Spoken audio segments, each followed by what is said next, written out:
এই ভিডিওতে আমরা দেখব সরলরেখার আরো কিছু জিনিস। তো প্রথমে একটা কোয়েশ্চেন দেখা যাচ্ছে যে 3x + 4y = 12, এই রেখাটা অক্ষদ্বয়ের সাথে যে ত্রিভুজ গঠন করবে সেই ত্রিভুজের ক্ষেত্রফল বের করতে হবে। আবার পরিবৃত্তের কেন্দ্র, ওই ত্রিভুজের পরিবৃত্তের ব্যাসার্ধ এটা বের করতে হবে। তো শুরুতে আগে দেখতে হবে যে অক্ষদ্বয়কে ছেদ করবে এমন একটা রেখা, মানে একটা রেখা দুইটা অক্ষকে ছেদ করবে, রেখাটা কিরকম হবে দেখো। এই যে এরকম হবে, এই রেখাটা দুইটা অক্ষকে ছেদ করছে, এটা এক্স অক্ষ এটা ওয়াই অক্ষ, দুইটা অক্ষকে ছেদ করছে। এই রেখার সমীকরণ কি হবে?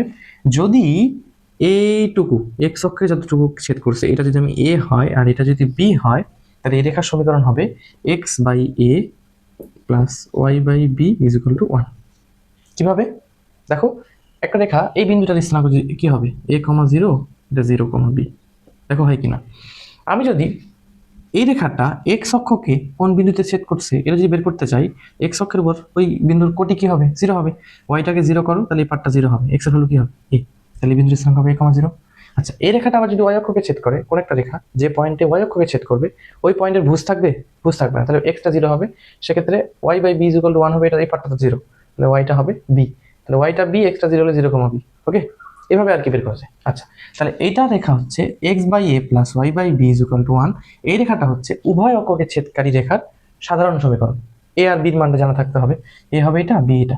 ওকে, এখন বলেছে যে 3x + 4y = 12, এই রেখা অক্ষদ্বয়ের সাথে যে ত্রিভুজ গঠন করে, তারপরে এই অক্ষদ্বয়ের সাথে এরকম ত্রিভুজ গঠন করবে। রেখাটা যে সবসময় প্রথম চতুর্ভাগে হবে এমনটা না, রেখাটা এরকম হতে পারে, এখানেও হতে পারে, এই এই ত্রিভুজটাও হতে পারে, আবার রেখাটা তৃতীয় চতুর্ভাগেও হতে পারে, এরকম হতে পারে, এরকম হতে পারে। এটা নির্ভর করবে হচ্ছে এ আর বি এর ভ্যালুর উপর। প্লাস মাইনাস যদি হয়, মানে দুইটাই মাইনাস হলে সেক্ষেত্রে ঢালটা একরকম হবে, এটা এখানে হবে। একটা প্লাস একটা মাইনাস হলে এটাতে বা এটাতে থাকবে, সেটা এক্স আর ওয়াই এর প্লাস মাইনাসের উপর ডিপেন্ড করে হবে। মানে এই পয়েন্টগুলো, দুইটা পয়েন্টই যদি পজিটিভ হয় তাহলে এটাতে হবে।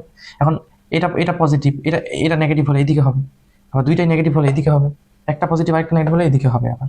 তাহলে আমরা বলতে পারি যে একটা সরলরেখা যদি উভয় অক্ষকে ছেদ করে সেই রেখার সাধারণ সমীকরণ হচ্ছে এটা। তাহলে আমাকে এখন এটাকে ওটার মতো করে সাজাতে হবে, তাহলে এ আর বিটা পাওয়া যাবে।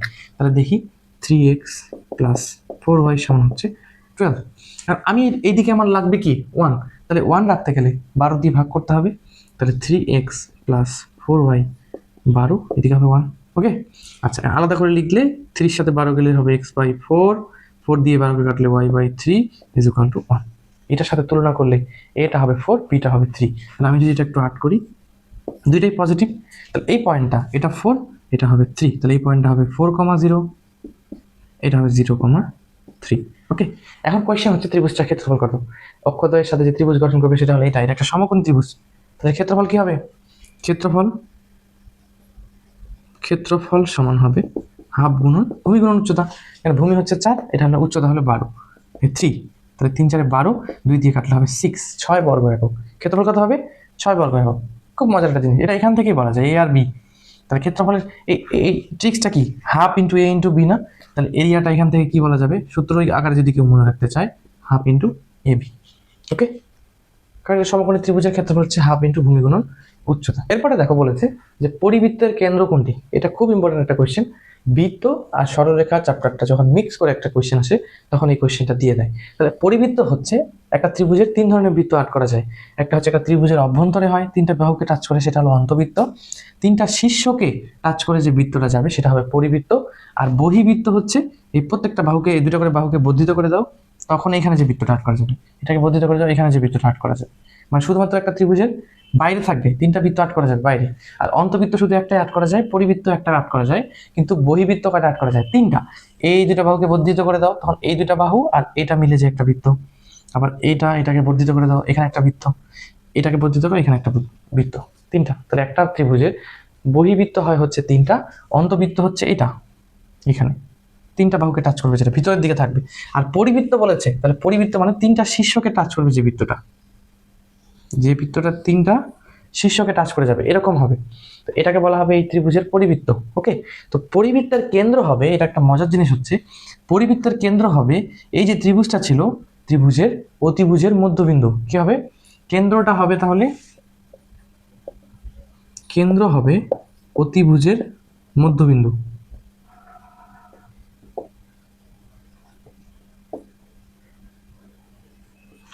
অতিভুজের মধ্যবিন্দু। তাহলে মনে রাখতে হবে একটা সমকোণী ত্রিভুজের ক্ষেত্রে সেটার পরিবৃত্ত হবে, তিনটা শীর্ষকেই টাচ করে যাবে। এই যে পরিবৃত্তের যে ব্যাসার্ধটা হবে বা ব্যাসটা হবে, এটা হবে অতিভুজটা। তাহলে অতিভুজটা হবে কি, এই পরিবৃত্তের ব্যাস। তাহলে মধ্যবিন্দু কি হবে, অতিভুজের মধ্যবিন্দু হবে না এই ত্রিভুজের। তাহলে অতিভুজের তো আমি দুই প্রান্তের সমীকরণ জানি, তাহলে এটার মধ্যবিন্দু বের করা যাবে না। এটাকে যদি আমি আলফা বিটা দিয়ে দিই, তাহলে আলফা কত হবে, আমরা মধ্যবিন্দু বের করা জানি।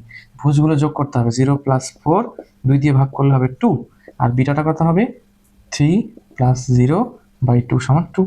ভুজের সময় ভুজ যোগ করে 2 দিয়ে ভাগ করলে ভুজ পাওয়া যাবে, কোটির সময় কোটিগুলো যোগ করে 2 দিয়ে ভাগ করলে কোটি পাওয়া যাবে। এটা হলো মধ্যবিন্দু নির্ণয়ের সূত্র। ওকে, তাহলে ব্যাসার্ধ কি হবে বলা যাবে না। এইটা যদি আমি জানি, এটা হলো 2,3/2, এটা হবে 2,3/2, 2,3/2। তাহলে ব্যাসার্ধ বের করা যাবে। এই অতিভুজটার দৈর্ঘ্য বের করলে ব্যাস হবে, তার অর্ধেক বের করতে হবে। তাহলে অতিভুজের দৈর্ঘ্য কত হবে, অতিভুজের দৈর্ঘ্য ব্যাসটা কত হবে, ডায়ামিটারটা কত হবে, এই যে আমরা দৈর্ঘ্য বের করতে জানি 0 - 4 16 হবে, আর ওটা 3-র উপরে স্কয়ার হবে 9, তার মানে 25 মানে 5। তাহলে যদি ব্যাসটা 5 হয় তাহলে ব্যাসার্ধ কত হবে 5/2 বা আড়াই। অথবা তুমি হচ্ছে কেন্দ্র থেকে যদি যে কোনো একটা বিন্দুর দূরত্ব বের করো, সেটা হবে ব্যাসার্ধ। বের করা যাবে, মানে একটা কোশ্চেন থেকে আমরা অনেকগুলো কোশ্চেন আসলে বের করলাম। এটা ব্যাসার্ধ চাইতে পারে, পরিকেন্দ্র চাইতে পারে, অনেক ধরনের জিনিসপত্র যেতে পারে। তবে মনে রাখতে হবে এই এই এই যদি বৃত্তটা, এই বৃত্তের লম্ব কেন্দ্র কিন্তু হবে এই যে সমকোণটা, যে বিন্দুর সমকোণ তৈরি হয়েছে এটা হবে লম্ব কেন্দ্র। তাহলে এরপরে আলোচনা করব আরো দুইটা নতুন টপিক নিয়ে। দেখো, প্রথমে বলেছে যে এইটা রেখা এবং এটা রেখা, এই রেখা দুটো যদি একই রেখা নির্দেশ করে তাহলে এম এর মান কত। এই কোয়েশ্চেনটা বহুবার ভর্তি পরীক্ষায় এসেছে, এরকম টাইপের কোয়েশ্চেন। আমরা একটা দেখাচ্ছি। তো প্রথমে বলেছে দুইটা রেখা একই রকম নির্দেশ করলে, তো দুইটা রেখা দেখো একই রকম হবে কখন, যাদের ঢাল, যখন ঢাল সমান হবে এটা বলতে পারো। ঢাল সমান হলে এটা একই রেখা বলতে পারো, কারণ সেক্ষেত্রে দুটো সমান্তরাল হবে, এটা বলতে পারো। অথবা ঢাল সমান হলেই, এটা আমরা কেন ঢাল দিয়ে বলি না, যে ঢাল সমান এটা দিয়ে করা যাবে। অনেক সময় এখানে কনস্ট্যান্টের জায়গায় এম থাকবে, এখানে এটা থাকবে, এখানে এগুলো সব দেওয়া থাকবে 4x 3y, এখানে থাকবে ডি বা কে বা পি, এখানে একটা জিনিস এটা এভাবে দেওয়া থাকবে, বলবে P is equal to what. তখন যখন ঢাল সমান দিয়ে করতে যাবা, তখন তো তুমি ঢাল সমানই দেখবা, তুমি তার এই কনস্ট্যান্টটা পাবা না আর কি। এটা বের করা যাবে, যাবে না, তবে এই অঙ্কটা করা যাবে। তো আমরা একটা ট্রিক শেখাচ্ছি, যেটা দিয়ে যে কোনো ভাবে আসলেই, মানে যে কোনো জায়গায় যদি এম দেওয়া থাকে এটা বের করা যাবে।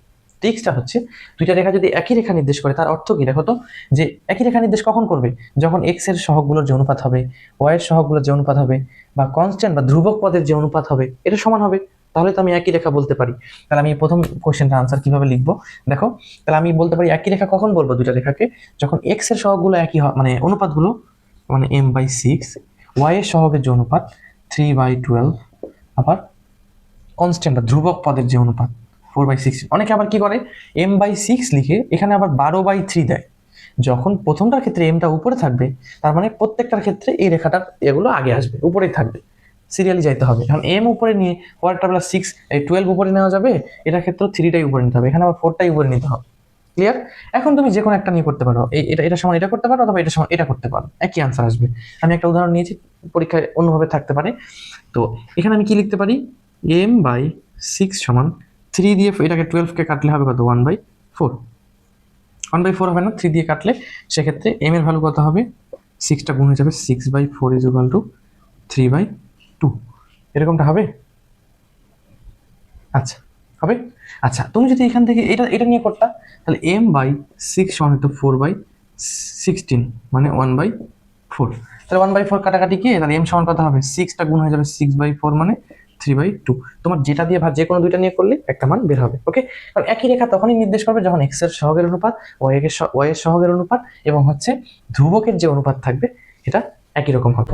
পরের কোশ্চেনটা দেখো, বলেছে যে x = 2, x = 4, y = 3 রেখাত্রয় দ্বারা যে ক্ষেত্রটা গঠিত হবে, এই ক্ষেত্রের ক্ষেত্রফল বের করতে হবে। দেখো কিভাবে করব, আমরা কিন্তু গত একটা ভিডিওতে বলেছিলাম যে x = 2 এটা কোন রেখার সমীকরণ, x = কোন একটা কনস্ট্যান্ট, এটা হচ্ছে y অক্ষের সমান্তরাল রেখার সমীকরণ। আমরা বলেছি যে x = কনস্ট্যান্ট, x এর ভ্যালু থাকবে, y এর ভ্যালু আছে এখানে, y নাই সমীকরণে, তার মানে এটা এই 2, এখান থেকে এই পর্যন্ত 2, এটা পুরোটা 2। ওকে, তাহলে এটা y অক্ষের সমান্তরাল রেখার সমীকরণ বলেছিলাম, x = সামথিং। এটাও তাহলে y অক্ষের সমান্তরাল রেখার সমীকরণ। তো এটার বেলায় x = 2 দূরে থাকবে, এটা যদি মূল বিন্দু হয়, তাহলে x = 4 রেখাটা আরেকটু ওইদিকে হবে, এদিকে হবে। তাহলে এই রেখাটার সমীকরণ হচ্ছে x = 2, এই রেখাটা হলো x = 4।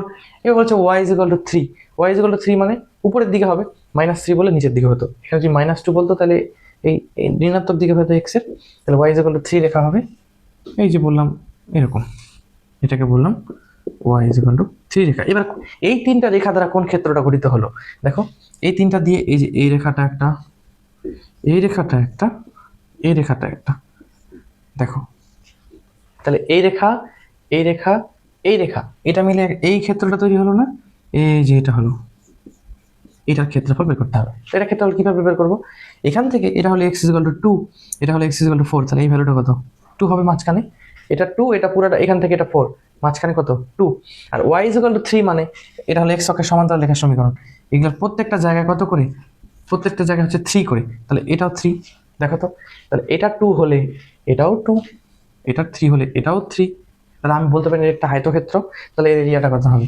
ক্ষেত্রফলটা কত হবে, তাহলে এটা যেহেতু একটা আয়তক্ষেত্র, তাহলে দৈর্ঘ্য গুণন প্রস্থ মানে 3 ইন্টু 2 সমান 6, এটা অনেক সময় বর্গও হতে পারতো, যদি ওয়াই ইজ ইকুয়াল টু 2 বলতো এগুলোও 2 হতো, তাহলে এটা বর্গ হতো, তখন 2 এর উপর স্কোয়ার 4 হতো আনসার। এইভাবে থাকে, আমরা শুধু কোয়েশ্চেনের টাইপ দেখাচ্ছি যে তিনটা রেখা থাকবে, রেখা তিনটাকে আট করতে হবে, ওই তিনটা রেখা দিয়ে কিরকম ক্ষেত্র আসতেছে, এটা কি কোনো ত্রিভুজ হচ্ছে কিনা, এটা কোনো চতুর্ভুজের মধ্যে এটা কি রম্বস হচ্ছে না, বর্গ হচ্ছে না, আয়ত হচ্ছে নাকি সামান্তরিক হলো, এটা চিত্র দেখেই বোঝা যাবে। তো ম্যাক্সিমাম ক্ষেত্রে হচ্ছে এরকম রেখা থাকলে এটা বর্গ বা আয়তের মধ্যেই থাকে, করে ফেলা যাবে না। তো পার্ট 4 পর্যন্ত আমরা শেষ করে ফেললাম।